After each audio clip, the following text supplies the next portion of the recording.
యెహోవాయందు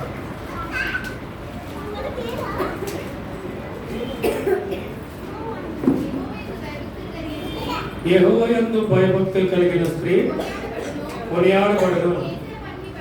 అది చాలు. యెహోవాయందు భయభక్తులు కలిగిన స్త్రీ కొనియాడబడుతుంది. ఏ స్త్రీ అంట? అందరు స్త్రీలు కాదు కొనియాడబడేది, యెహోవాయందు భయభక్తులు కలిగిన స్త్రీ. అందుకే పై భాగంలో అంటున్నారు కదా, అందము మోసకరము, సౌందర్యము వ్యర్థము. ఎందుకని మాట అన్నారంటే సొలొమోను మహారాజు స్త్రీల గురించి బాగా తెలుసు.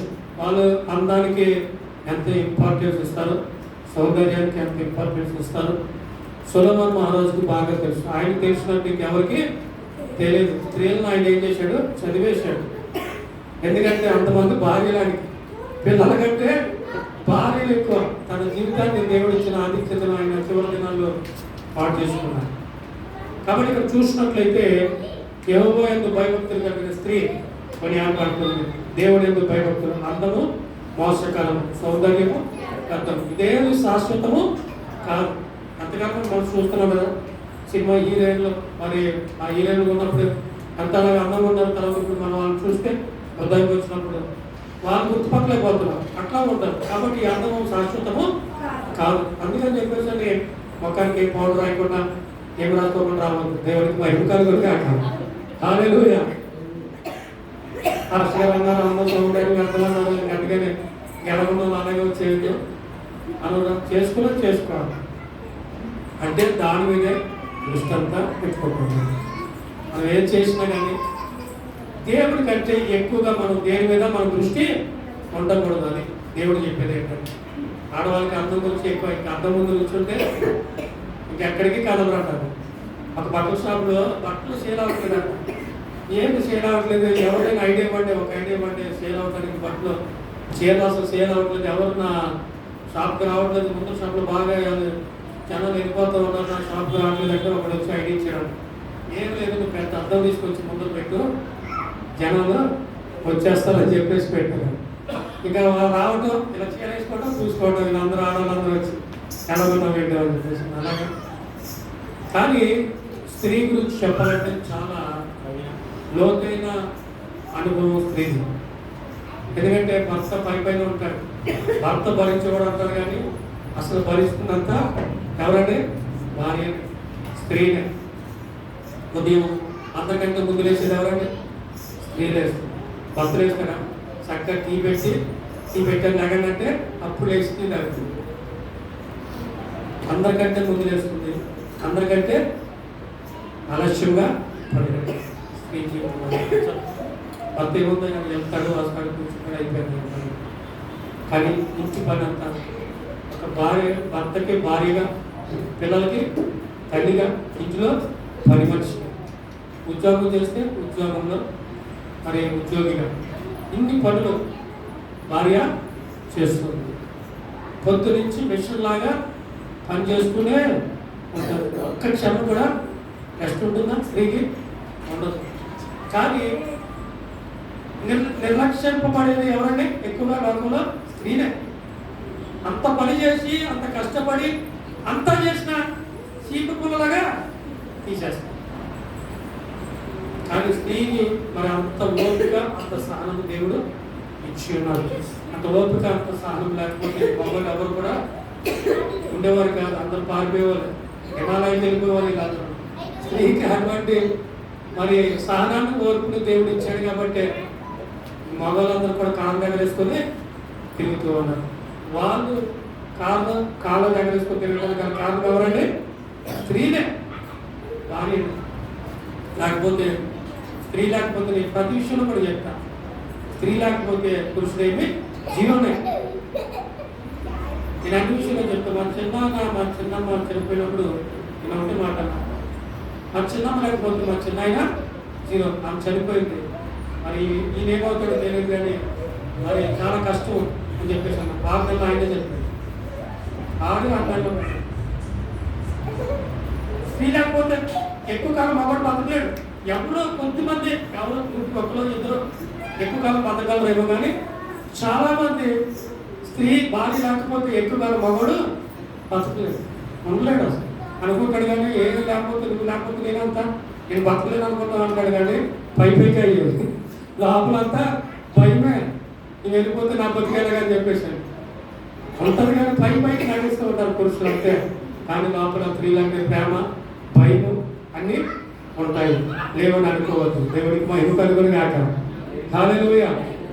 ఆ విధంగా స్త్రీల గురించి చెప్పాలంటే మరి గర్భపాతం ధరించినప్పుడు మరి 9 నెలలు ఆమెకి ఇష్టము ఉన్నా లేకపోయినా ఏం చేయాలంటే కొన్ని ఇష్టమున్నాయన్నా కూడా ఏమన్నా మానేయాలా వద్దా అన్ని నానేసి ఒకవేళ ఈజీ డెలివరీ కాకపోతే మళ్ళీ పొట్ట పోసుకొని ఆపరేషన్ చేయించుకొని బిడ్డలు తీసుకొని ఆ బిడ్డలు పెంచి పాలు పెంచి పెద్ద చేసి అన్నీ చేస్తాం. ఇన్ని చేసిన స్త్రీ మాత్రం ఈ లోకంలో ఎలా చూస్తున్నారు?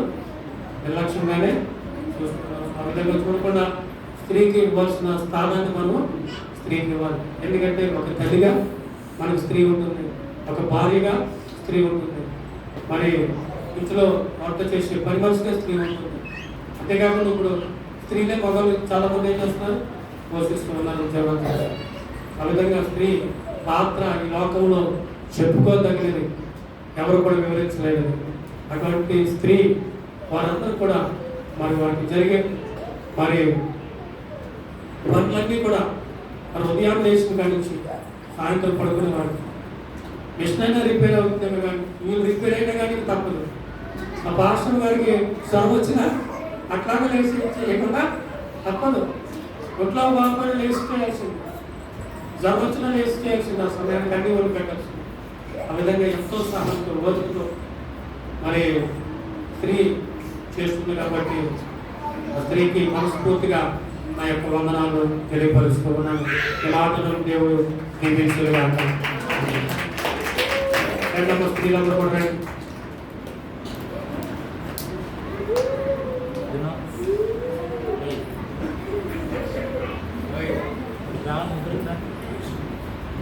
మీరు కూడా పిల్లలు ఆడపిల్లలు పిల్లలు అంటారు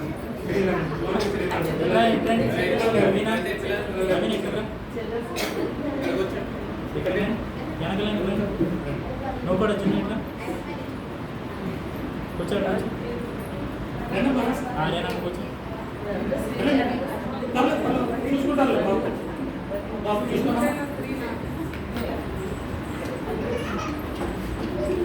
పిల్లలు తీసుకుని ఇంకా మంచిది.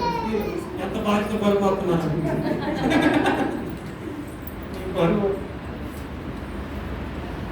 నాకు అయిపోయింది కదా.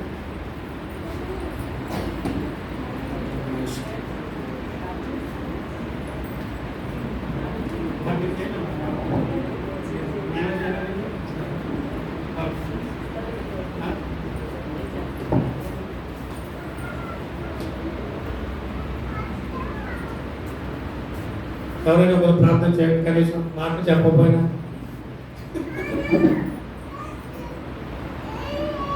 అంత సాహసం ఎవరు చేయట్లేదు.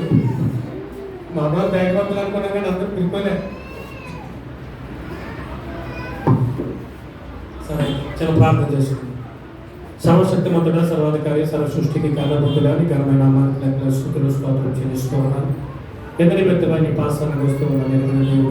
ప్రత్యేకంగా ఒక దినాన్ని స్త్రీల మరియు దినముగా ప్రకటించుకుని ఆచరిస్తూ ఉండగా బిడ్డలను దీవించాం. వారు చేసే పనులను కనుక, వారు చేసే త్యాగాన్ని, వారు చేసే మరి తన ప్రభావం మరి తన ప్రభావ కార్యక్రమాలను మేము జ్ఞాపకం చేసుకున్నాము. ఎంత ఓర్పు, ఎంత సహనం స్త్రీకి ఇచ్చుకున్నాము. ఆ ఓర్పు, ఆ సహనాన్ని భరిస్తూ తన ప్రభావ కుటుంబ బాధ్యతలను భరిస్తూ పిల్లల్ని పెంచుకుంటూ ఇదిగో భార్యగా, భర్తకి భార్యగా, పిల్లలకు తల్లిగా, గృహిణిగా, అదేవిధంగా తల్లి ప్రభావ ఉద్యోగినిగా మరి ఎన్నో ఒక పాత్రలు పోషిస్తూ ఉంటుండగా బిడ్డలు మీరు దర్శించండి. ఇదిగో ఆత్మీయంగా, శారీరకంగా బిడ్డలు మీరు బలపరచండి. వారు చేయించిన ప్రతి పని కూడా దీవించి ఆశీర్వదించండి. ఇక మా సంఘంలో ప్రతి స్త్రీ విషయమై ప్రార్థిస్తూ ఉన్నాను. బిడ్డలందరూ కూడా దీవించండి, ఆశీర్వదించండి. వారు చేయించిన ప్రతి పని కూడా దీవించండి, ఆశీర్వదించండి. వారి హృదయవాంఛలు ఎరిగిన దేవుడు ఉన్నాడు. వారి హృదయవాంఛలన్నిటి కూడా యేసునామములో తీర్చాడు. సంఘములో ఒక ప్రత్యేకమైన స్త్రీలుగా బిడ్డలు ఉండటానికి, ప్రార్థన స్త్రీలుగా ఉండటానికి నీ కృపను దయచేయండి. ఇదిగో నన్ను స్త్రీల సంఘాన్ని కూడా మీరు బలపరిచి నడిపించండి. ఇదిగో నన్ను సంఘానికి ఒక మూల స్తంభాలుగా బిడ్డలు ఉండటానికి నీ కృపను దయచేయండి. ఇదిగో కన్నీరు కార్చే స్త్రీలను కనుగొనండి, వారు పిలువనప్పటి వారి చేత రోదనం చేయించండి అని చెప్పేసి నీ వాక్యం సెలవిచ్చినట్టు ఇదిగో నన్ను ఎంతో కన్నీటితో ప్రార్థించే స్త్రీలు నాయన, ఇదిగో నన్ను వీళ్ళు బలపరచుకొని అడుగుతున్నాను. వారి ఆత్మ దీపాన్ని వెలిగించాలి, ఆత్మలో చల్లారిపోకుండా ఆత్మ దీపం వెలిగే కృపను దయచేయమని అడుగుతున్నాను. శారీరకమైన బలహీనతలు చేస్తున్నామో విడుదలను గ్రహించండి, శారీరకంగా బలపరచండి, ఆత్మీయంగా బలపరచండి. అన్ని విషయాల వర్ధులే కృపను దయచేసి నీ నామానికి సమస్త ఘనత, మహిమ, ప్రభావం తెచ్చుకోమని కేక్ చేస్తూ ఉండగా కేవల బిడ్డల జీవితం మధురంగా ఉండటానికి నీ కృపను దయచేయండి. అనేక మంది కుటుంబాలకి ఆశీర్వాదకరంగా, దీవెనకరంగా బిడ్డలందరూ కూడా మీరు మార్చి, ముఖ్యంగా తండ్రి ప్రభా ప్రతి స్త్రీ కూడా ఆ కుటుంబానికి ఒక ఆశీర్వాదకరంగా బిడ్డ మన స్త్రీ ఉండటానికి నీ కృపను దయచేయమని,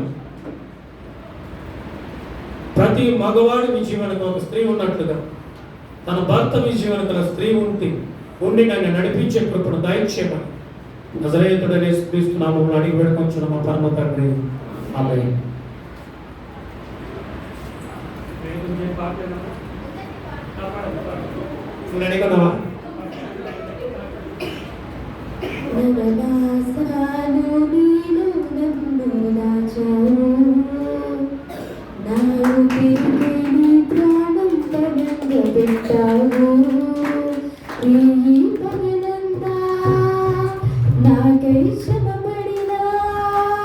తీరని అనురాగం నీలో చూసానే, నీ సుఖ సంతోషం విడిచిన నాకై తరగని మమకారం నీలో చూసానే.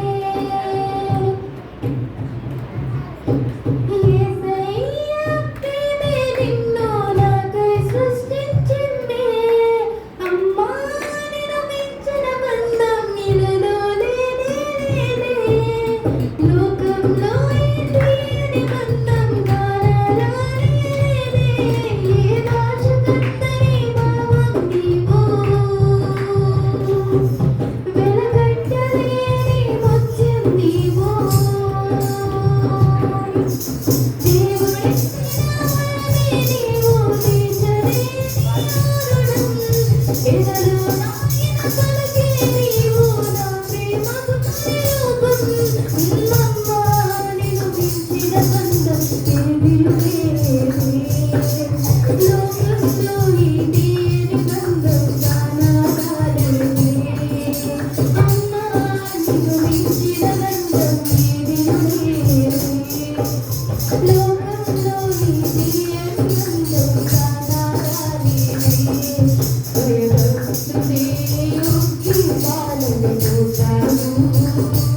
దేవుని మాటలే